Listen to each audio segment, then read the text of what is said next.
were trying to construct it for people and show them what they were doing. Well, we got a sell trade off the 16s, which is a wholesale price, which was quite crystal clear.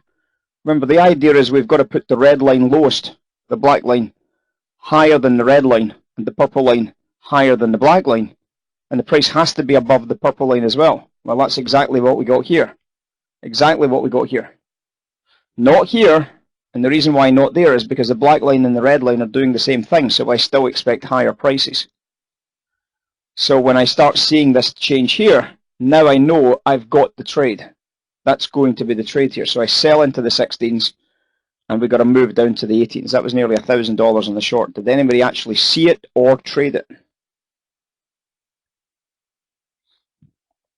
We had the earlier trade, but it jammed, and we obviously called that out for everybody. It jammed in here because, you know, when we talked about it in the classroom. So we got this higher high here, which obviously was also a measured move against this bracket here, which you can always see as a market truth as well. So we got a measured move against the low price here, the high price, and we got a great opportunity to sell into that 16s, which is absolutely perfect. Now, as we came into the bottom edge, why is this not a buy trade? The big candle seems to be diverging against the purple line. Well, it is a buy trade, but it's not quite formed yet. Because obviously, how low is the purple line in relation to the previous purple lines? Quite a distance low, right? Quite a distance lower. So it's difficult to get a value on this red closing price here, isn't it? Does everybody understand that part? So in other words, if I said to you, right, there's the purple line there, and from the same price, there's the price. Is it particularly different? Probably not at that stage, right? So it looks as if that's a little bit early to that narrative, okay? It looks as if it's a little bit early. Could you use it as an exit for your short trade? Yes, you could have. Absolutely. So that's why that's not a buy trade. Secondly, are we absolutely crystal clear that we've got divergence between the red line and the black line? Well, the truth of the matter is, yes, we probably are, because in the background we can see that the red line, even against any balance here, is definitely divergent against the similar black line, which is somewhere in this candle, somewhere in here in this candle. So you can see there is divergence there, but we can absolutely guarantee that that's there. So there is a reason to be buying, but it's just not quite good enough yet. So for me, I wanted a little bit better. Call me greedy, but I wanted a little bit better than that. So I did look to try and buy, and I did have some bids at 16s. Anybody else? Anybody have some bids sitting at 16s, 15s, 17s? Yep, me as well, right? So we're all interested in this as a buy trade. And yes, I did get some fills. There was a bit of a lean actually came in on the Ultra Bond 18s. So it was a little bit cheeky, but it was still lower than the previous price. So I was still willing to deal on the basis that the value was getting better and better and better. I was willing to cross and deal at 18s to try and get a bit of business out of this.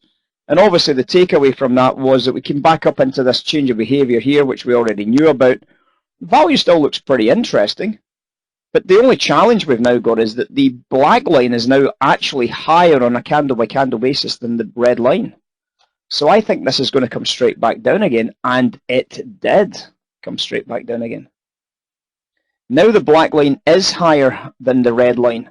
I'm beginning to think that this is not going to go up. Would you agree with that?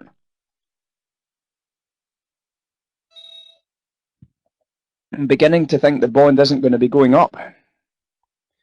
And for that reason, if I'm going to buy it again, I'm certainly not going to buy 24s or 25s or 23s. If I'm going to buy again, I'm going to buy that 17s. I did buy some 17s. I took one last pop at it, made some money, and came back down and scratched me out at literally at +1, and I didn't repurchase, guys. It took me out at +1. I didn't repurchase. Very simple stuff. In the first classroom today, I gave you a storyline about the S&P. Where did the buy price come from, guys? Give you a storyline on the S&P. Where did that buy price come from? That's just made me $800 per contract.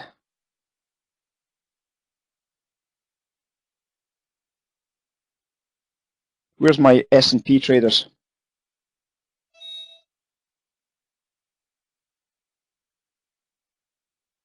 Based on this morning's classroom. Based on this morning's classroom, what did we discuss?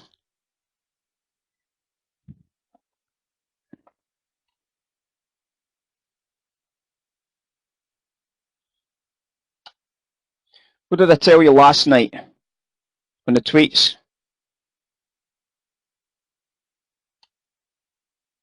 Last night on the tweets, did I tell you that the price that we were looking at was 38.55, yes? It wasn't actually 38.55. When you look at it, it's 38.55, 38.56 area, right?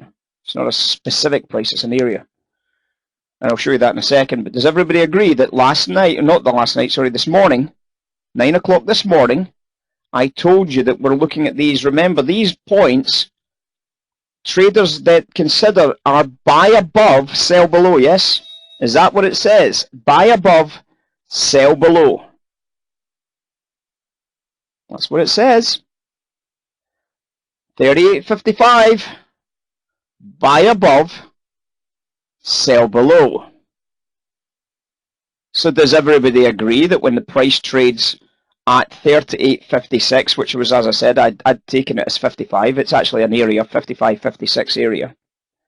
So that 55.56 is an area here. Does everybody agree, regardless of whether it's 56 or 55, that that price there is above? Does everybody agree that that price there is a guaranteed discount? Does everybody agree that we've had a big spike in volume and then it's dropped back out? Does everybody agree that the value was bullish? Well, yes, at that point, the value was absolutely bullish. Take it down to a 1 minute chart, you'll see it for yourself. Does everybody therefore agree that that's a buy trade?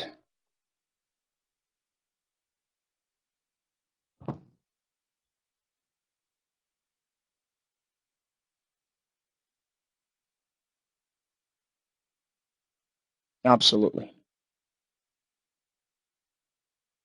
So we've just went from 56s to a day high at 71s and a sellable, potentially sellable opportunity to short in here.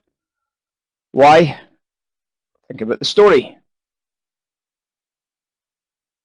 Why is that a potentially shortable opportunity? The value is not exactly bearish, but it's not exactly bullish either. But think about the storyline from this morning. Sentiment's bearish, price is above sentiment, so it's bearish rotation, correct? Is that what we taught you this morning, bearish rotation? Well, if it's bearish rotation, is that an opportunity to sell the top line rotation?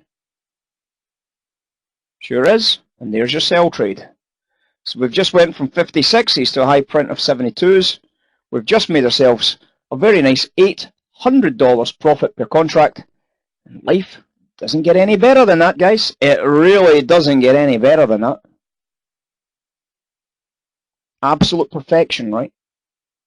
Absolute perfection. Kind of crazy how it works, isn't it? Kind of crazy how the whole process works. And that sell's actually doing okay now as well. We've just went 73s to 70s for another $150 of sell side rotation right there, guys. We'll obviously touch on it, but the guys this morning said that I should keep it to just the London session. It was Amin. He basically came in and says, look, I don't want you sharing this information with the Americans because, you know, what have they ever done for us? You know what I mean? Sebastian backed that up, and Sebastian says, look, you know, we get a hard time of it in Europe. We need some of these extra benefits here. We need some of these extra benefits.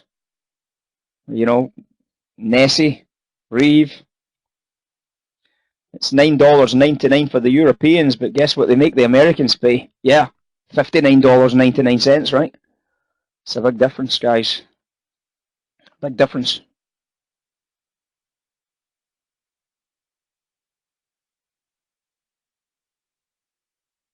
Benefit is, Paul, is that